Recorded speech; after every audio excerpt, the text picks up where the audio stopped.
quiz form B for equations. So let's solve every equation here. We're gonna isolate for the given variable. In this case, in problem number 1, let's look here. Problem number 1, I need to leave this y by itself. So to do that, I must add 4 to each side. If I add 4 to each side, let's see what we're going to get here. Negative 13 plus 4 should be negative 9 equals to, now here this is gonna be gone, so y equals to negative 9. Okay, let's do problem number 2 again. So m over negative 5 equals to 4. So to leave the m by itself, I need to get rid of this negative 5, which is dividing the variable. So to get rid of that number that is dividing, I must multiply. So times negative 5 here. You can just put parentheses if you want, and you put here times negative 5. Negative 5. Okay, you're just multiplying this number here by negative 5. Okay, so it looks a little bit ugly here, so let me redo it here. So you do times negative 5. Okay, so this is gonna be gone because negative 5 over negative 5 is gone, so it's actually gonna be positive 1. So just the m by itself, and 4 times negative 5 is going to be negative 20. So those are your answer for problem number 1 and 2. In problem number 3, we have an equation that is involving fractions. To do that, you must find the LCD between the denominators, right? The LCD. So between 3 and 7, the LCD is 21. You can either do it by hand. Some of you know how to do it already, so I'm going to skip that step. But I'm just going to write here that my LCD is equals to 21. So I have to multiply each of them. To get rid of the fractions, you got to multiply each of them by the LCD. So I'm going to just write it here on the side. So, but this is, I'm going to make this a fraction. So to make this a fraction, should be over 1. So now multiplying each single them by 21 here. You can put 21 over 1 if you want to. It's preferred to do that.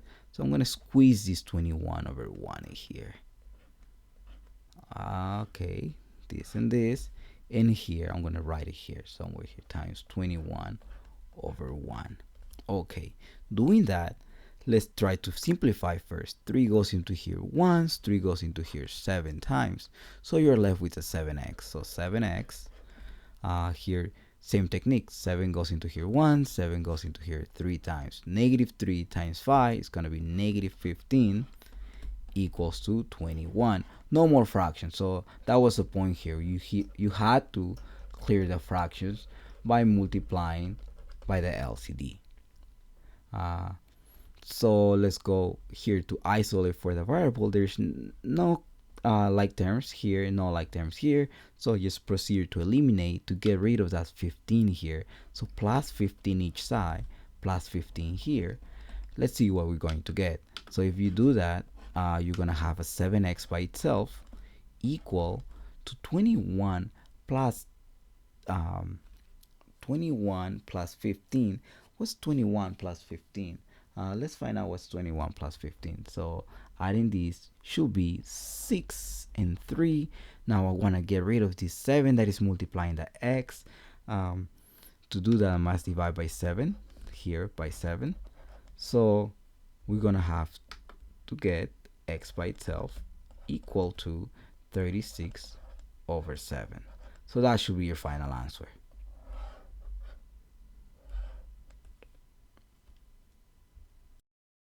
Problem number 4. Here, once again, we have to clear the parentheses. So let's clear the parentheses here. These two must be multiplied by here and here as well. So 2 times 3x is going to be 6x. 2 times negative 4 is going to be negative 8 equal, so same technique, I'm going to have to use the 4 here and multiply times the 5x and then multiply times the negative 1. 4 times 5x is going to be 20x minus 4, because 4 times negative 1 was -4. Now I'm gonna have to move everything to one side and make it well, not everything one side. I'm gonna move the variables to one side and the numbers to the other side. And by convention, we decided earlier that we're gonna do x equals to a number. Okay, so this is what you wanna aim for. All right, so if we're aiming for that x equals to a number, means that every single variable, like the x here, should go to the left side. So I'm gonna get rid of that number. So minus 20x here, minus 20x here will do the job there. So 6x minus 20x is going to be negative 14x, and negative 8 equals to, this is gone, so it's going to be negative 4. Now we're going to move this 8 to the other side, so I think a plus 8 will do the job there as well. So you will get there,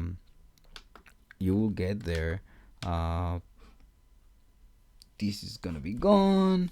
You will get a negative 14x equal to negative 4 plus 8, that's going to be positive 4. Now that you have this, it's almost done, but not quite done. So you got to get rid of that negative 14. So you're going to have to divide by negative 14 each side. Divide this by negative 14. And, well, negative 14 and negative 14 are going to be gone gladly for us. So it's going to be x equals to, let's see what this reduced to. We know it's going to be a negative number because a positive and a negative give you negative. But I think 2 goes into both of them. 2 goes into 4 twice. 2 goes into 14 7 times. So your answer should be negative 2 over 7. I'm going to box this as any math answer. We want to box our answers. So this is the answer for problem number 4.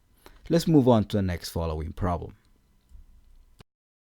Here we're going to have to apply the same rule here to clear the parentheses in problem number 5. So I want to first clear the parentheses as we stated earlier. So this positive 2, I'm going to have to distribute it.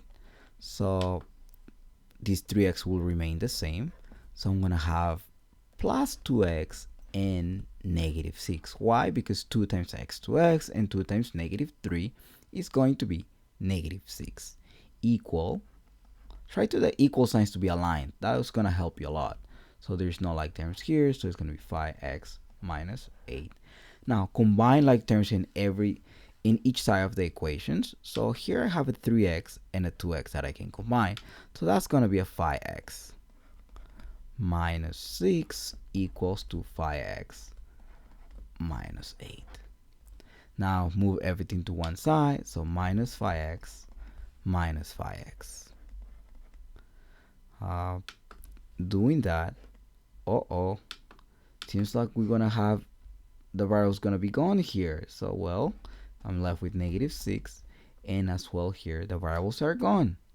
Okay, when this stuff happen, when you're trying to isolate for the variable and actually the variable gets eliminated, what you need to check is if this statement is true or false. Negative 6 equals to negative 8.